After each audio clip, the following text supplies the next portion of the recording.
Masih pada semangat nyelesain skripsi kan?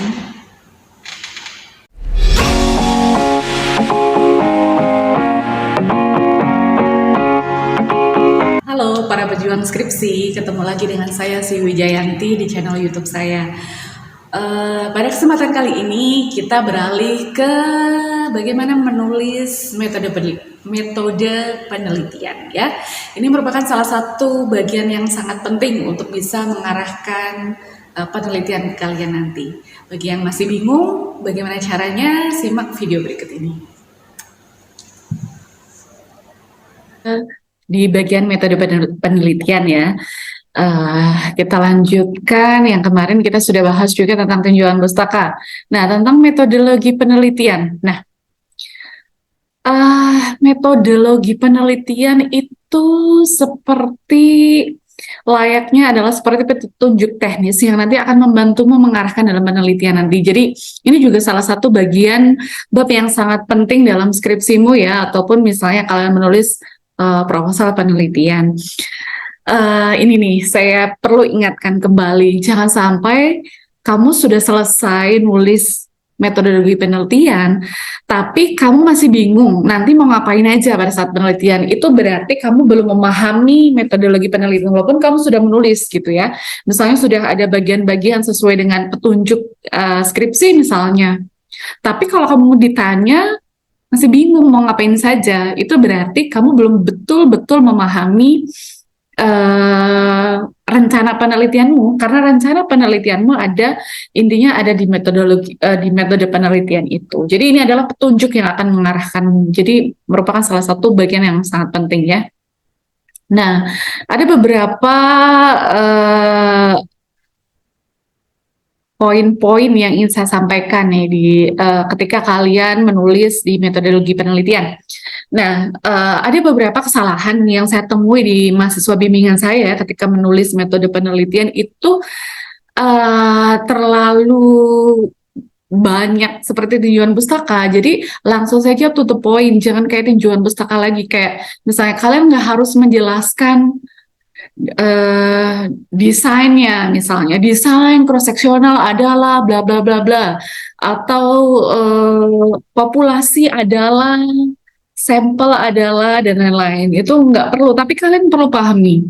Jadi kenapa langsung to the point, misalnya bilang saja bahwa penelitian ini menggunakan desain apa bla bla bla, kemudian pada bagian populasi pada penelitian ini adalah siapa sih yang menjadi populasimu gitu ya.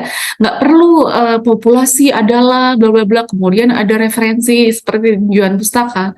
Jadi lebih ke arah petunjuk teknis nanti kalian. Jadi jangan ke tinjauan pustaka juga. Yang paling sering adalah di etika penelitian. Mungkin di berbagai universitas berbeda ya, tapi misalnya di prodi saya di jurusan di prodi Kesmas Fikes Unsut ada bagian etika penelitian. Banyak sekali yang di bagian etika penelitian itu kayak tinjauan pustaka. Etika penelitian adalah poinnya apa saja. Tapi yang poin yang ada di situ adalah bahwa apa yang akan kalian lakukan untuk menjunjung etika penelitian. Misalnya, pada penelitian ini peneliti akan melakukan misalnya untuk menjaga kerahasiaan akan dilakukan bla bla bla gitu. Nah, seperti itu maksud saya. Jadi langsung to the point. Itu makanya kalian jadi paham apa yang akan dilakukan, bukan kajian ya. Jadi bukan kayak tinjauan pustaka lagi. Nanti kalian selesai menulis metode penelitian masih bingung. Nah, kemudian jangan mudah asal copy paste dari skripsi lain atau jurnal lain. Kadang-kadang seperti itu. Pahami dulu penelitianmu, apakah benar menggunakan metode tersebut atau tidak. Jadi kalian boleh membaca skripsi yang lain, referensi yang lain sebagai bahan pengetahuan, bahan acuan ya. Jadi seperti ini. Tetapi pahami, jangan mudah asal copy paste karena bisa saja ini metodologi penelitian adalah yang banyak ditanyakan oleh penguji pada saat seminar proposal ya. Jadi pahami betul-betul penelitianmu. Kemudian metode penelitian harus dituliskan dengan jelas karena sifatnya menulis metode adalah agar bisa direplikasi atau diulang kembali.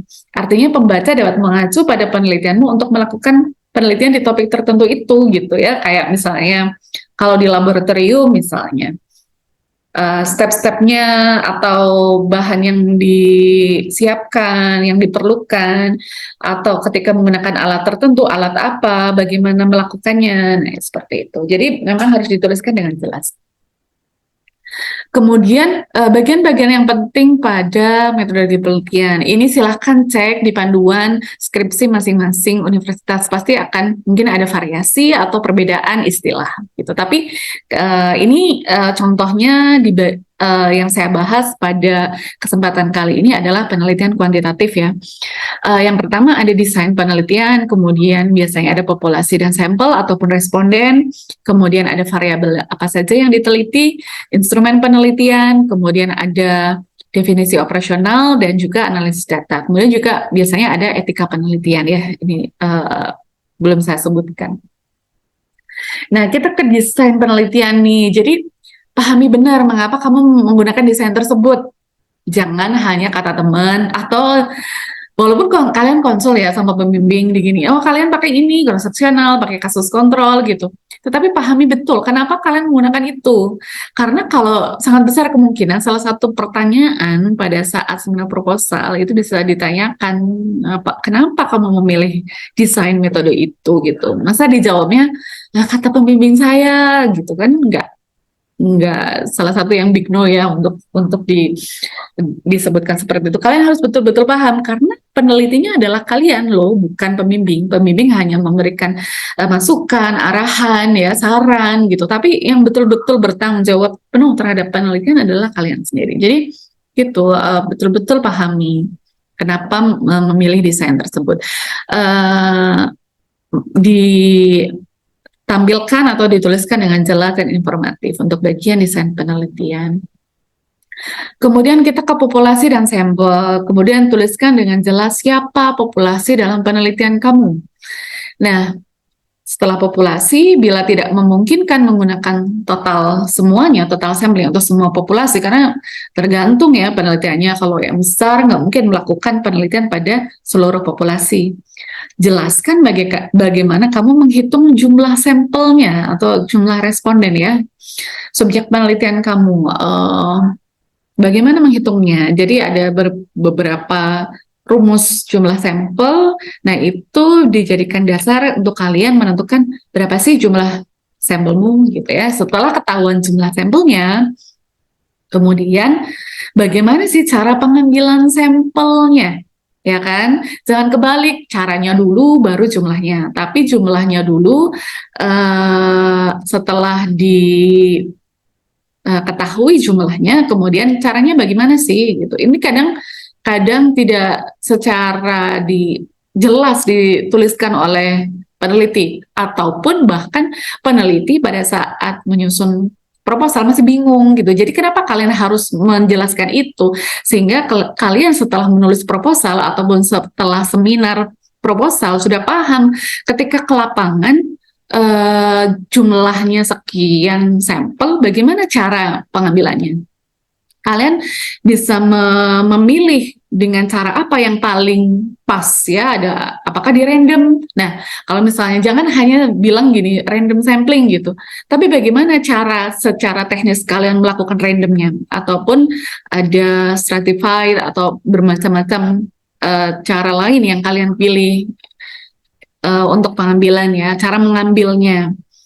Kemudian kalau misalnya ada kriteria-kriteria tertentu juga dituliskan, ada inklusi dan eksklusi. Kriteria inklusi adalah kriteria yang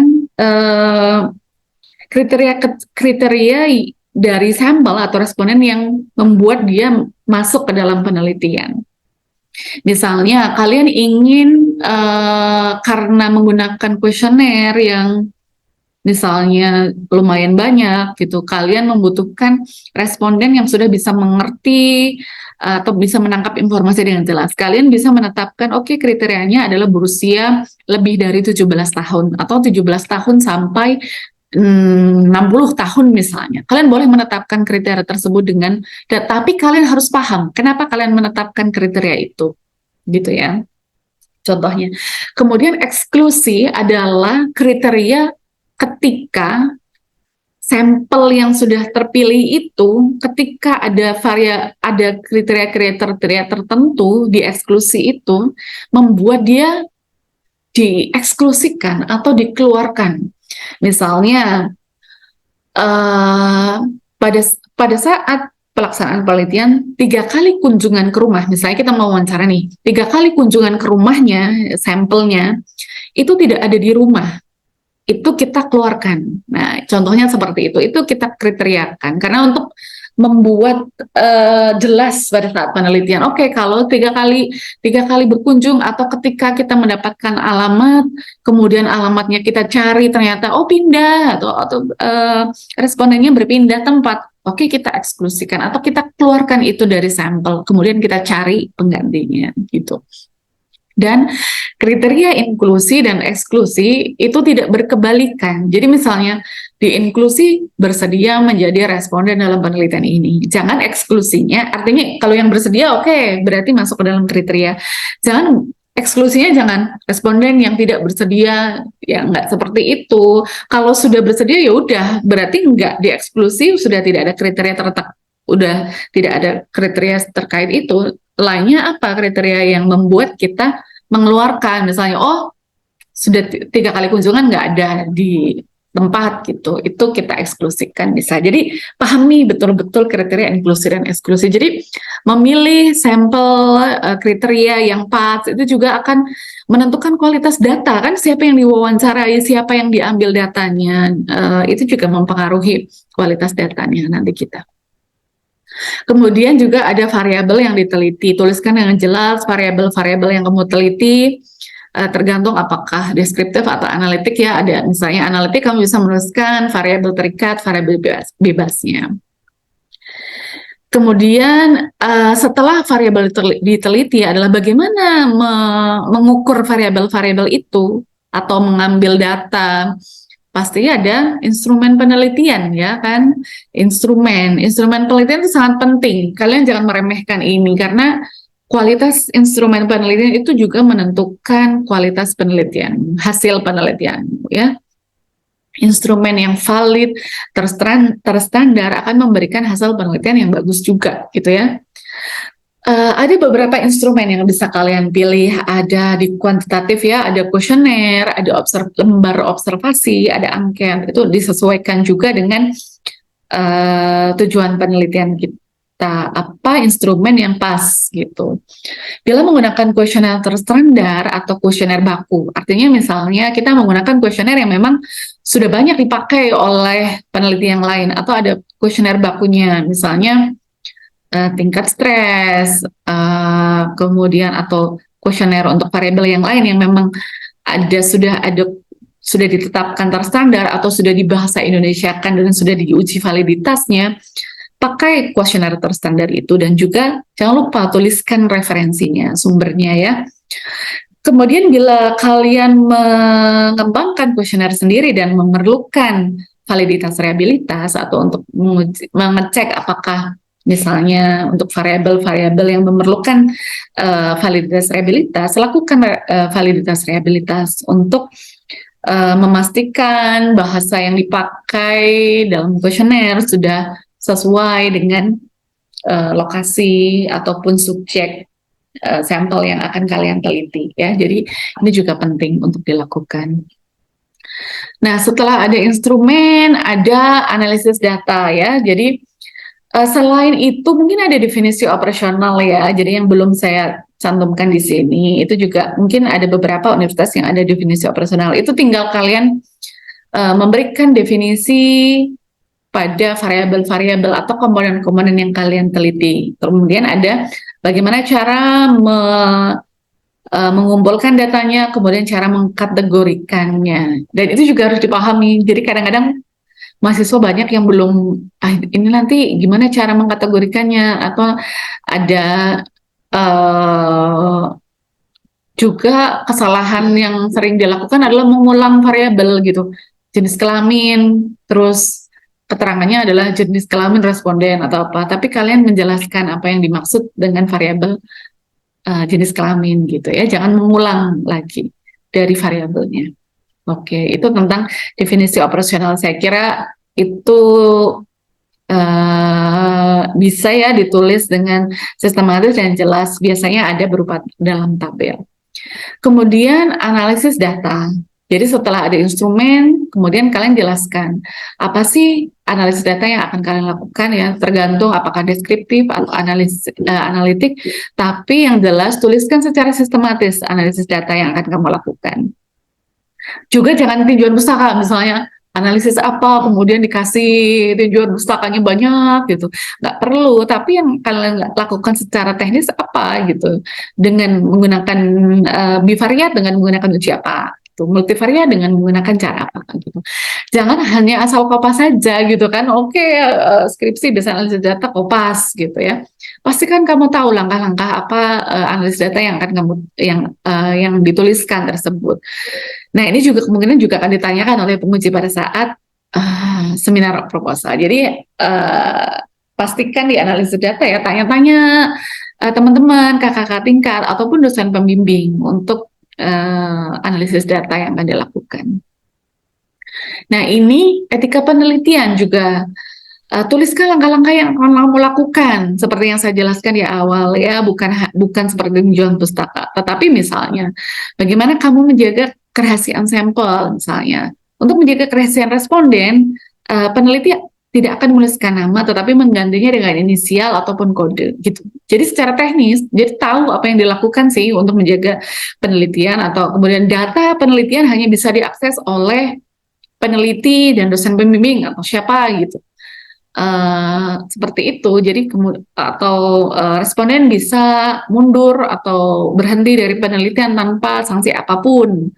Dan bagaimana biasanya ada inform consent ya, diberikan informasi dulu terkait penelitian, baru kemudian setelah bersedia baru misalnya wawancara kuesioner, baru dilakukan wawancara kuesioner gitu.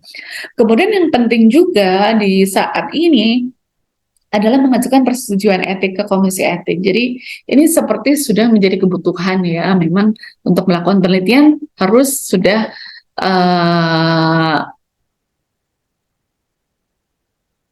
diperlukan, oke, ada tipe, bukan jangan diperlukan, juga diperlukan adanya ethical clearance ya, maaf ini ada kesalahan ketik ya, bukan jangan diperlukan, tapi juga diperlukan untuk publikasi penelitian. Biasanya di jurnal itu juga diperlukan, ditanyakan juga apakah penelitian ini sudah mendapatkan persetujuan dari komisi etik. Ini sangat penting, jangan sampai, dan ini biasanya diajukan sebelum dan disetujui sebelum melakukan penelitian. Jangan setelah selesai penelitian baru mengajukan etika penelitian, itu sudah tidak diperbolehkan Pak di komisi etik. Jadi pastikan misalnya setelah seminar proposal, setelah revisi kalian ajukan ke komisi etik. Kemudian setelah mendapat persetujuan dari komisi etik baru kalian melangkah untuk penelitian gitu. Oke, mungkin itu ya beberapa poin-poin terkait bagaimana menulis metode penelitian. Mudah-mudahan ada manfaatnya dari sharing saya pada kesempatan kali ini pada research proposal seriesnya. Jadi tetap semangat para pejuang skripsi ya. Skripsi yang baik adalah skripsi yang terselesaikan. Jadi semangat. Itu saja sharing-sharing kita hari ini. Kita akan lanjut di bab-bab berikutnya. Jadi jangan stres. Tetap semangat untuk menyelesaikan tahap demi tahap penyelesaian skripsi. Kalian pasti selesai.